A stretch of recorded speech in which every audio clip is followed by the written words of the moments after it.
আচ্ছা, একটা ডিটেকটিভ স্টোরির কথা ভাবা যাক। তবে এটা আজকের কোনো গল্প নয়। প্রায় ২,৫০০ বছরেরও বেশি পুরনো একটা ট্র্যাজেডি। হ্যাঁ, আমরা সফোক্লিসের ইডিপাস দ্য কিংয়ের কথাই বলছি। চলুন এই গল্পটাকে একটু অন্য চোখে দেখা যাক। মানে বিশ্বের প্রথম ডিটেকটিভ স্টোরি হিসেবে এর রহস্যের জগতে ঢোকা যাক। তো গল্পের ঠিক কেন্দ্রেই আছেন রাজা ইডিপাস, খুব আত্মবিশ্বাসী একজন শাসক, যিনি তার রাজ্যকে একটা ভয়ঙ্কর বিপদ থেকে বাঁচানোর জন্য একদম উঠে পড়ে লেগেছেন আর প্রতিজ্ঞা করেছেন সব অন্ধকার দূর করে তিনি সত্যিটা সামনে আনবেনই। কিন্তু আসল ব্যাপারটা হলো, তিনি যে অন্ধকারটা খুঁজছেন সেই অন্ধকারের উৎস আসলে তিনি নিজেই। গল্পের শুরুতেই আমরা একটা ভয়াবহ সংকটের মুখোমুখি হই, যা আমাদের প্রধান গোয়েন্দা মানে রাজা ইডিপাসকে তার জীবনের সবচেয়ে কঠিন তদন্তটা শুরু করতে বাধ্য করে। তো প্রথম পর্ব, এক মহামারী, এক রাজকুমার। থিবোস শহর তখন আক্ষরিক অর্থে মৃত্যুর মুখে। একটা ভয়ঙ্কর মহামারী যেন পুরো রাজ্যটাকে গিলে খাচ্ছে। আর এই সংকট থেকেই শুরু হয় ইডিপাসের সেই কঠিন তদন্তের। একজন যাজক রাজার কাছে এসে শহরের দুর্দশার এক জীবন্ত ছবি তুলে ধরেন। ভাবুন তো, ফলের বাগানে পচন ধরেছে, গবাদি পশু রোগে মরে যাচ্ছে, এমনকি নারীরাও প্রসবের সময় সন্তান হারাচ্ছে। আর পুরো শহর জুড়ে চলছে এক মারাত্মক প্লেগের তাণ্ডব। রাজা এডিপাসের জন্য পরিস্থিতিটা যে কতটা গুরুত্বপূর্ণ তা বোঝাই যাচ্ছে। এখন প্রশ্ন হল, এই সংকট থেকে মুক্তির উপায় কি? দেবতা অ্যাপোলোর দৈববাণী অনুযায়ী এর সমাধান একটাই। এই মহামারী থামাতে হলে থিবসকে তার আগের রাজা লায়াসের হত্যাকারীকে খুঁজে বের করতে হবে। শুধু তাই নয়, তাকে রাজ্য থেকে বের করে দিতে হবে। আর এই তদন্তের পুরো ভারটা এসে পড়ল স্বয়ং রাজা ইডিপাসের উপর।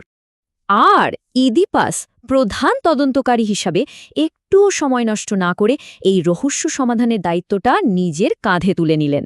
তিনি একটা প্রকাশ্য ফরমান জারি করলেন, যা এই কেসটাকে সামনের দিকে এগিয়ে নিয়ে গেল। দ্বিতীয় পর্ব, রাজার ফরমান। ইডিপাস তো আত্মবিশ্বাসে ভরপুর। তিনি ঘোষণা দিলেন, খুনি যেই হোক না কেন তার জীবনটা নরক বানিয়ে ছাড়বেন। কিন্তু এরপরই গল্পে একটা মোড় আসে। তিনি ডেকে পাঠালেন কেসের প্রথম সাক্ষী, অন্ধ ভবিষ্যৎবক্তা টাইরেসিয়াসকে। আর তিনি যা বললেন তা শোনার জন্য ইডিপাস একদমই প্রস্তুত ছিলেন না। টাইরেসিয়াস সোজাসুজি বলে দিলেন, এই দেশের যত নষ্টের গোড়া সে তো আপনি নিজেই। আর এখানেই নাটকের মূল থিমটা একদম স্পষ্ট হয়ে যায়। চোখ থাকা সত্ত্বেও অন্ধ থাকা।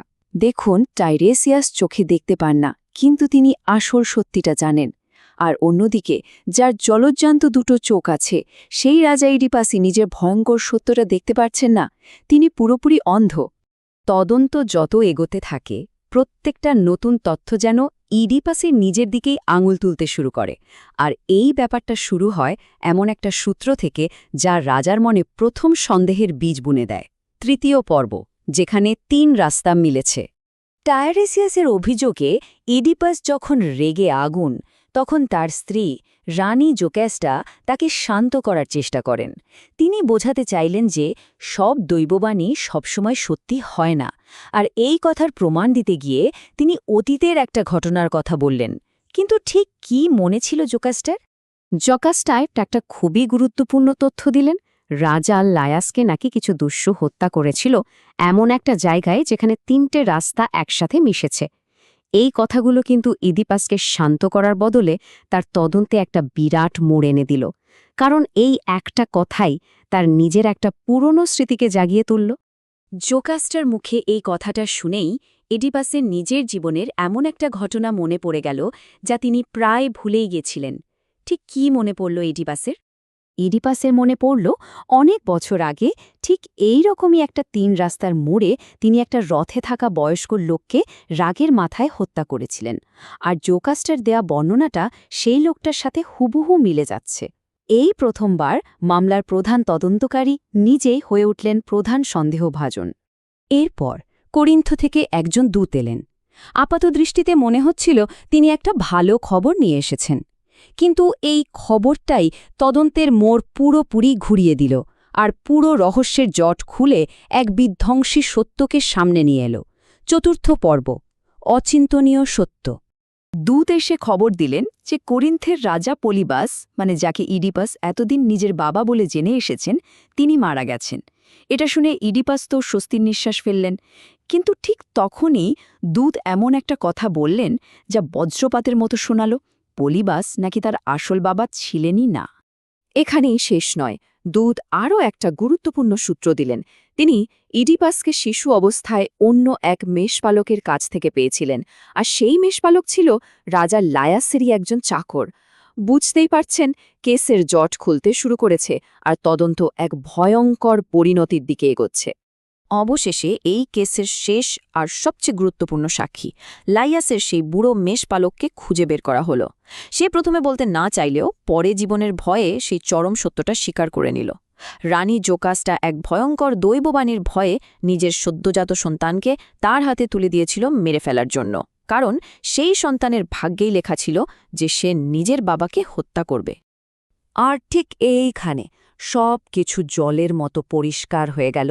যে গোয়েন্দা এতক্ষণ ধরে খুনিকে খুঁজছিল, দেখা গেল সে নিজেই সেই খুনি।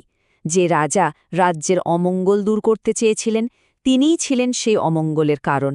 আর যে স্বামী, সে আসলে তার স্ত্রীরই ছেলে। কি ভয়ঙ্কর, তাই না? সত্যটা সামনে আসার পরের মুহূর্তগুলো ছিল ভয়াবহ। হ্যাঁ, কেস তো সমাধান হলো, কিন্তু তার জন্য যে মূল্য দিতে হলো তা ছিল অপরিসীম। শেষ পর্ব, অন্ধকারের মধ্যে বিচার। এই ভয়ঙ্কর সত্যটা জোকাসটা মেনে নিতে পারলেন না। তিনি আত্মহত্যা করলেন।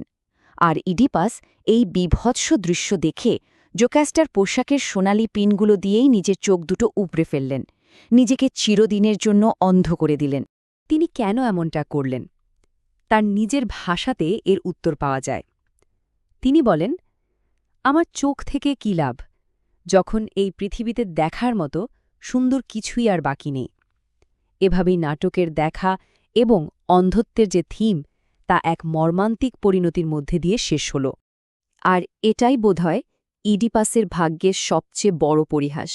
যে মানুষটা একদিন স্ফিংসের কঠিন ধাঁধার সমাধান করে থিবসকে বাঁচিয়েছিলেন, শেষ পর্যন্ত তিনি নিজের পরিচয়ের এক জটিল ধাঁধার মধ্যে আটকে গেলেন। শেষ পর্যন্ত এই গল্পটা আমাদের একটা খুব বড় প্রশ্নের সামনে এনে দাঁড় করায়। আচ্ছা, আমাদের ভাগ্য কি আগে থেকেই লেখা থাকে, নাকি আমরা যা করি আমাদের কর্মফল দিয়ে নিজেদের ভাগ্য তৈরি করি? ইডিপাসের এই ট্র্যাজেডি আজও আমাদের এই গভীর প্রশ্নটা নিয়েই ভাবতে বাধ্য করে।